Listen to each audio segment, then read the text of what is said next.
Hello, everyone. Thank you so much for joining us. We are MOCHA. We are a growing online community trying to unite people in business with a universal understanding that there is a lot of challenges in workplaces that stems around culture and a lack of psychological safety. And we plan to do that through short online events covering relevant topics that then lead up to webinars that we plan to hold every fortnight that will really cover some of these issues and start to understand the challenges you're having and helping you to solve them. So I'll hand over to Carlos. Yeah, hi. The strategy for growing this community, growing our audience, and we're as much in the audience and listening to you with your comments as you get involved with us, is to come together and work out what is the positive quality of life that we're really seeking in work. What is it we want to belong to? What is it we want to be feeling? What are the kind of relationships that we imagine that could be possible? So that we're actually got a vision that's captivating and that inspires us. And it's not a vision that we want to impose as specialists. It's something that we want to co-create with you, a sense of where could industry get to? Where could organizational development take us in terms of the human relationship side of work and business, and the necessity to bring value into the world as teams and as functional communities.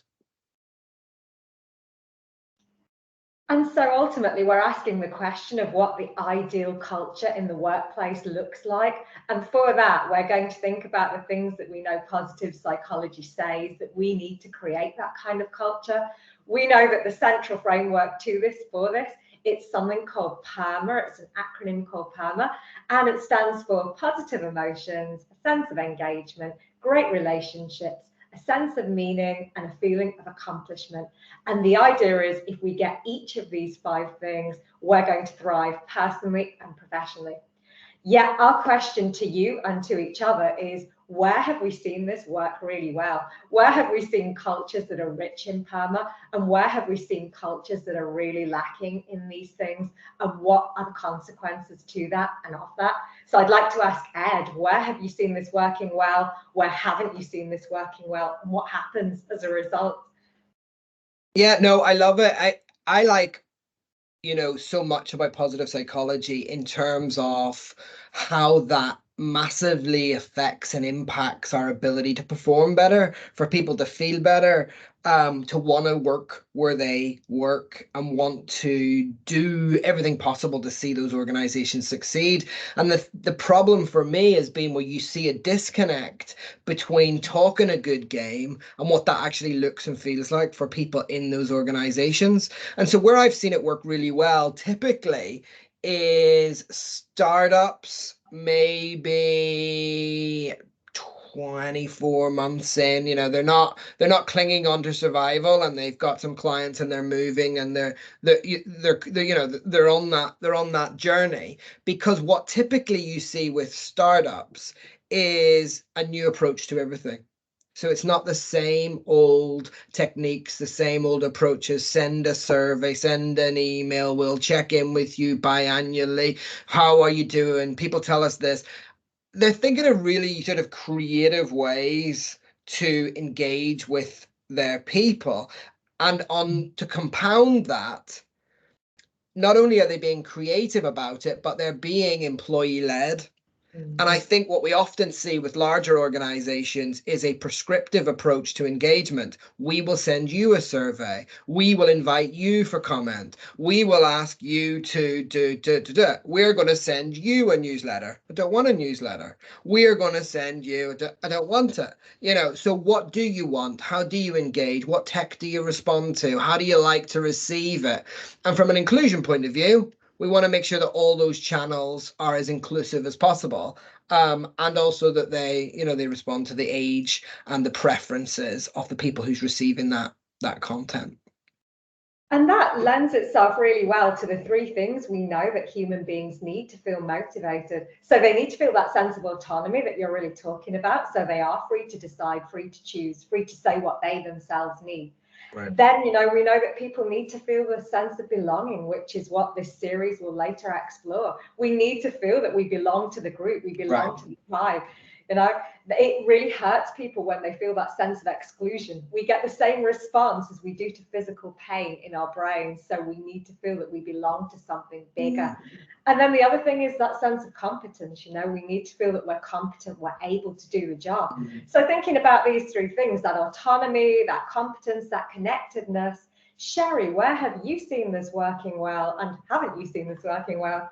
Oh, goodness. Where do I start with examples? I think I've worked in places where I felt incredibly excluded, where you've come into somewhere as a new person and it's scary. It's scary in itself coming in as a new employee. And there was very much a clique. And if you didn't fit into that clique, you were just on the outside. And it was really difficult to know what you could do in that situation. So I guess as I've developed myself as a leader, I've always been someone who would walk away from those situations, and you know, sometimes to my own detriment, but I couldn't stay in an environment that just made me or other people feel like that.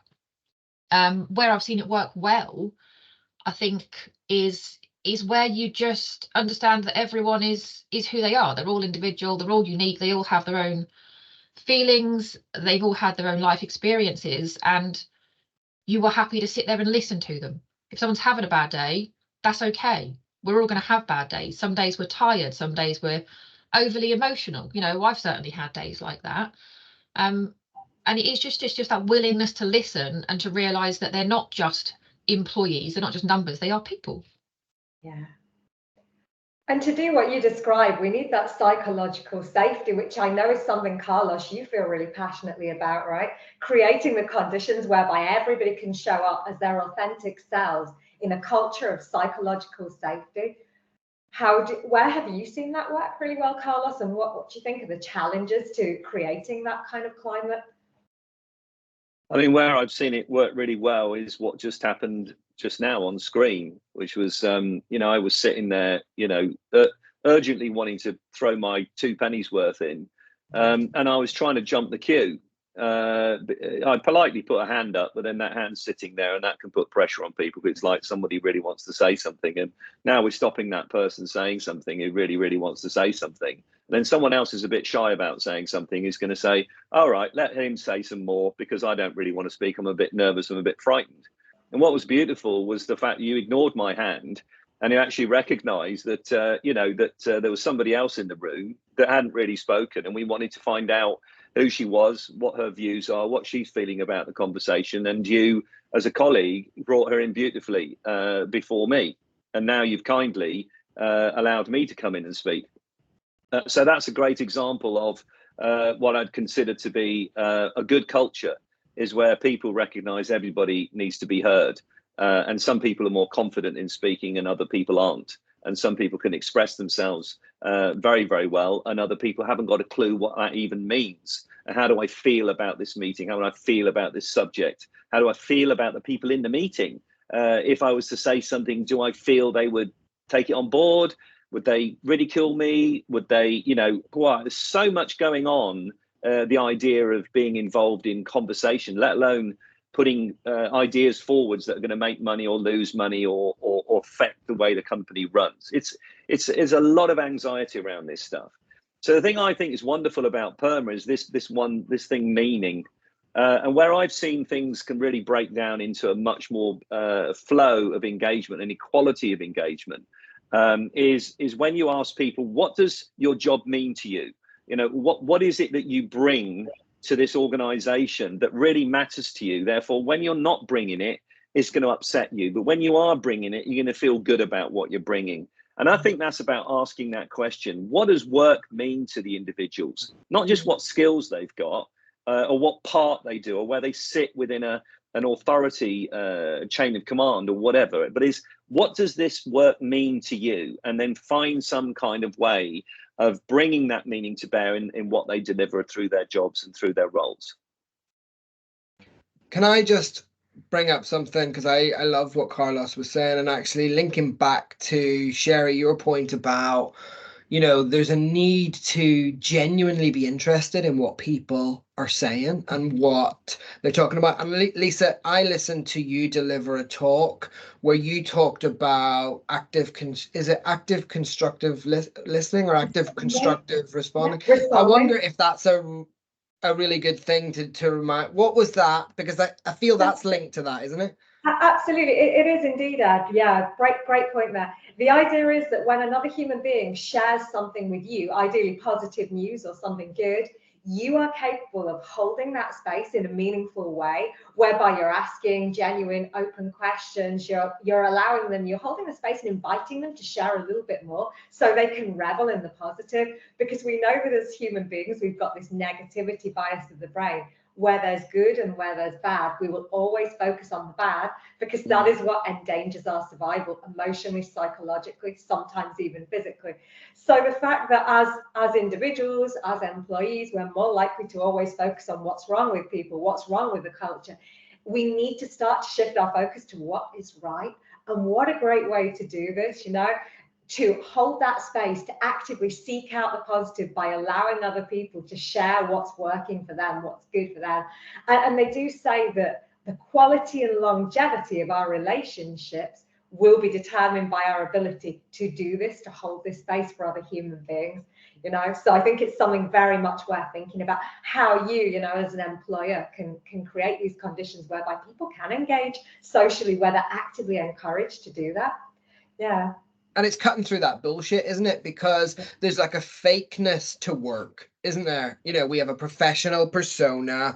We, you know, aren't there to go to each other's barbecues, and I'm your line manager, and we can, you know, but until there's an authenticity to those relationships, I don't mean that you have to be best pals or that you have to suddenly be in therapy sessions with each other, but you do have to generally give a shit what they're saying, how they're feeling, where they're at, or else you're in the wrong role if you're anything to do with leadership, people management, and so on. If you can't switch that on where you can be empathetic and understanding and curious, even if you don't like them, curious as to how that's impacting you. Therefore, even if you took it really shallow, if it's affecting you, it's affecting your performance. If it's affecting your performance, it's affecting my ability to manage you, and it's affecting our ability as a team to deliver X, Y, and Z. So even at a cold, harsh commercial level, it is in your interest to have that curiosity around helping and understanding those people around you, doesn't it?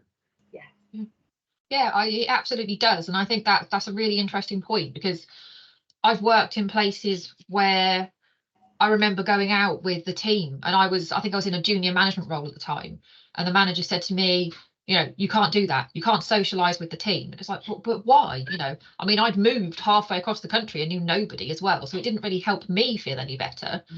And that wasn't the kind of leader I wanted to be. I'm happy to go out with the team, but yeah, it's that mentality we've had for so many years, where you've got to separate yourself because you're a manager and you have to control them, and you're the boss, and how the, you know, the traditional way that we've seen bosses in the past. But it's not the right way to do things. And as a leader, as a manager, it can be incredibly difficult because you're under pressure, you need to deliver. But it's little things like when somebody walks in the morning and you just say, you know, how are you? It's little things like that when you're grabbing a coffee, just having a small conversation and acknowledging things about their day. And it's that transactional versus consultative, isn't it? And that's a theme that we see across all sectors at the moment, about transactionals dying. You know, do you want to buy what I'm flogging? You know, should we go through the motions in terms of people management? Blah, blah, blah. That transactional versus actually I care. And the results are incredible, aren't they? I mean, Carlos, I know from your perspective, the impact you see on cultures when people are getting this right, and the impact it can have on the human beings and the individuals in those scenarios it's phenomenal for people's well-being, mental health, and performance, right?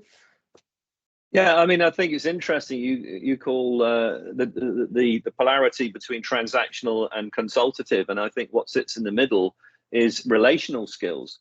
I think that you know, the ability to relate to other people, you know, works both ways. Of course, you know, so from a manager's point of view, Can the people they're managing relate to their pressures as much as can the manager relate to the constraints of the people that they're managing? So there needs to be, beyond the commercial and operational language that we use within work, there needs to be a cultural language, which is around building relationships. And what we're recognizing is that those relational skills, you know, are absent. I mean, it's almost like we've had the industrial revolution, we've had the transport revolution, we've had the technological revolution, and we actually now need a relationship revolution. We actually need to understand the thing that we don't do well and look at marriages where they're supposed to be the deepest level of relational skills, because it's with people you love and being parents and your children. We're not good at that. So if we're going to deliver 30% improvement in building good relationships, authentic relationships in work, we need to put a focus on that and put a priority on that and be willing to invest time and money in that. And what we're wanting to do here in MOCHA is give people access to witnessing us hopefully building relationships with each other live as a group of consultants who care about the human side of enterprise and have suffered through the lack of relational opportunities within work, which has put pressure on us and has forced us out to actually consult outside of those organizations rather than stay within them, because we can't grow as human beings. And that's wrong. That's fundamentally wrong. It's unethical and it's unacceptable in today's world.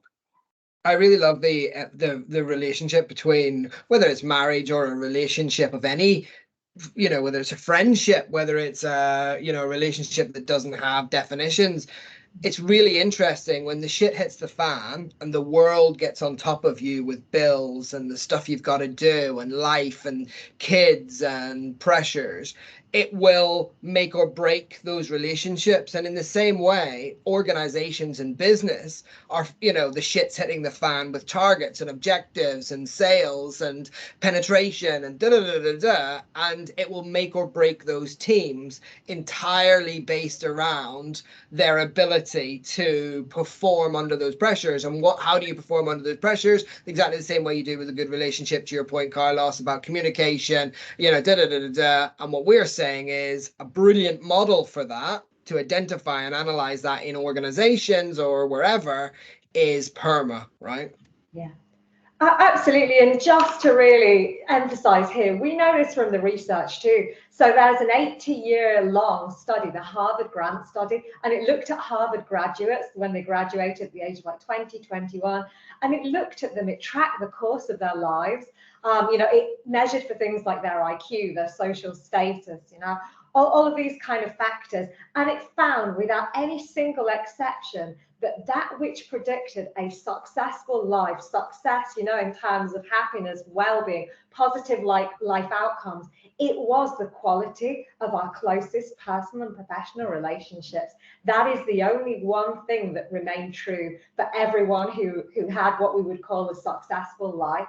And I think it's that, if there is one aspect of PERMA that really stands out and that I think we really want to explore in this community, it is relationships. Because if you've got the alpha relationships, you've got the positive emotions, you know, you've got the love, you've got the hope, you've got the joy, you've got the laughter, you've got all of these positive emotions. You know, it's really likely that if you've got the relationships, you're engaged with those people in moments of flow, you know, having these kind of conversations. If you've got the relationships, you've got a sense of meaning. Human beings were not made to think just about themselves, you know, it's about transcending that ego, giving back in any small but significant for you way. And, you know, when it comes to accomplishment too, I think it's highly likely that you'll get on in this life by being nice to people, by being a decent human being. So I think relationships really are at the heart of everything and really what we want to explore and challenge. And how do we do that? I think by working on our emotional intelligence, working on the so-called soft skills that actually aren't that soft at all, considering they probably do predict, you know, the success of everything we do in this life. It pisses me off so much when I engage with organizations and they talk about these soft skills, these woolly kumbaya, you know, sit around, hold each other's hands. Why don't we have a moment? And, you know, and actually it's doing down the powerful impact of, actually, it's really difficult. And what you might be saying as a leader is, I don't have the emotional range and I don't have the emotional intelligence to be able to sit comfortably and competently in these spaces, because actually I may be struggling with this on a personal level and I might be successful commercially, but actually I struggle in a range of areas. And I think we've got to make a safe space for those leaders to be able to say, actually, I do struggle in some of these emotional spaces, and they aren't soft skills. They're actually pretty difficult to talk about really, really difficult things in people's lives, how that's impacting them, and where you sit and hold that space for them is bloody hard. And you might not be equipped with everything you need to be doing that effectively. And if I may, before finding out how you feel about this, Sherry, is what we've all agreed on is, if no one's creating a space for the leaders to actually be supported in the deep stresses and the worries and the concerns and the responsibilities that they often have for people's incomes, for people's livelihoods, for the strategic direction of an organization, if no one can hear them at an emotional level, then how can they grow that emotional intelligence? And if they can't express because they've never had the safety to express that within their organizations, then they're going to be carrying such a level of tension and pressure at an emotional level that their communication and the tone and the vibe and the feel that you get when your managers speak to you will be one of stress and one of tension and one of worry. And this is the vicious circle that we've got to break.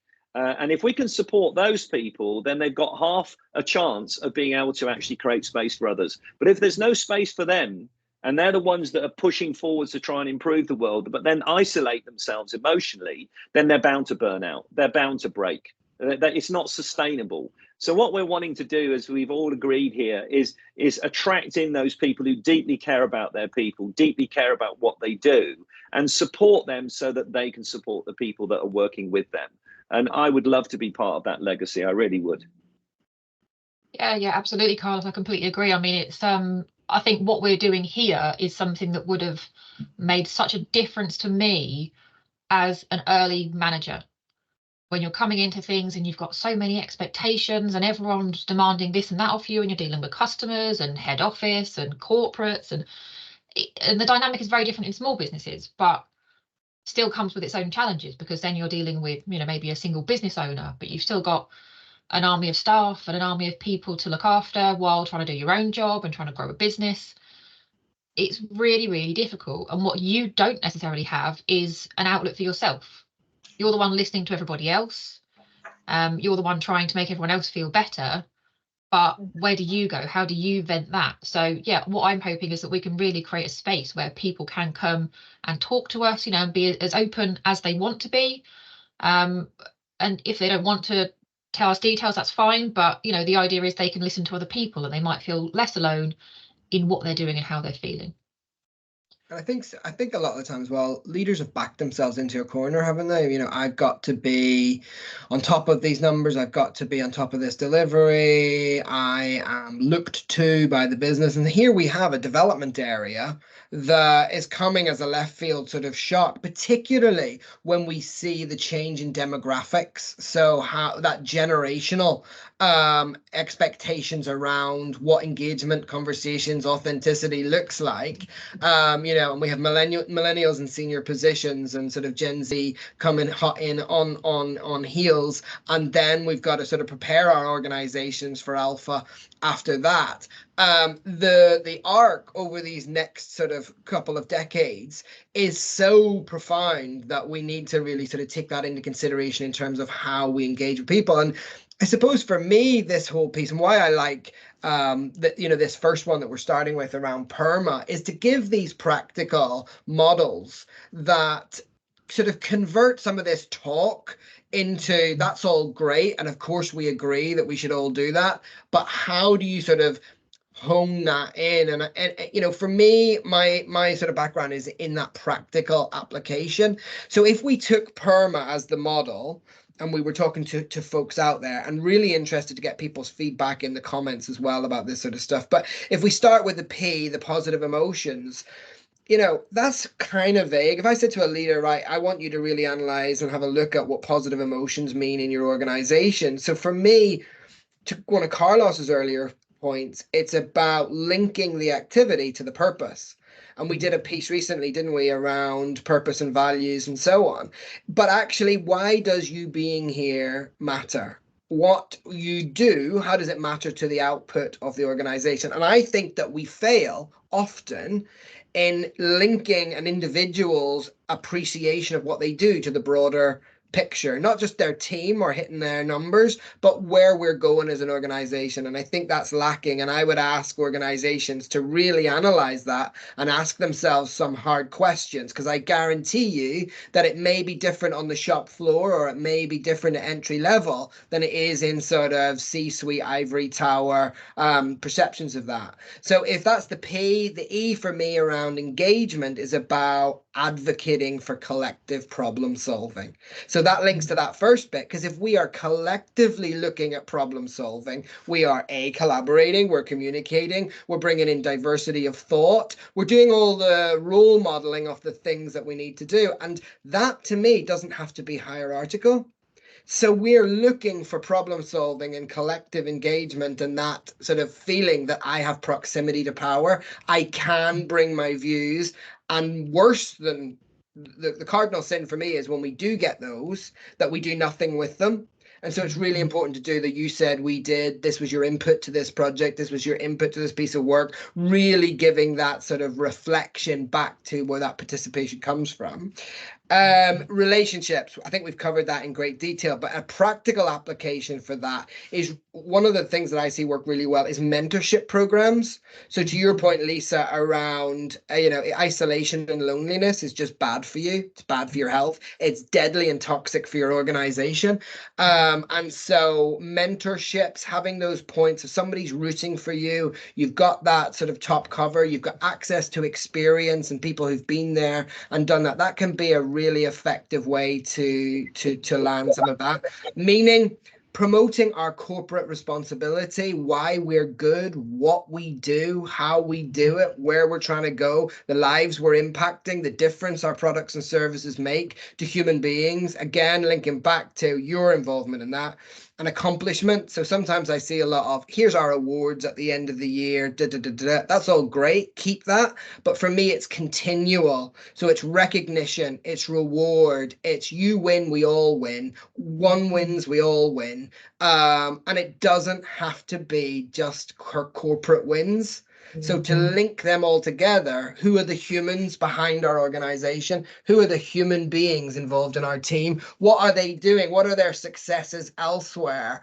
And again, sort of collaborating that. So I just wanted to drop those because I think those practical, there's lots more, and I think we'll talk about it in the comments and in all of that sort of wash up stuff. But for me, it's about taking brilliant models like this and saying, right, what does that look and feel like in your organization? How do we measure performance? What do we get out of this? Do you know what I mean? Yeah. Brilliant. I think that's a brilliant place to really wrap up now for today. Some incredible points there, and again, much food for thought, which we will go into in further sessions, in future sessions. But in the meantime, we would welcome your thoughts, your feedback, your own lived experience of this best practice. Again, this is an open dialogue that we're looking to create, so we would very much welcome that. So thank you all for your time today. Thank you. Thank you. Thank you.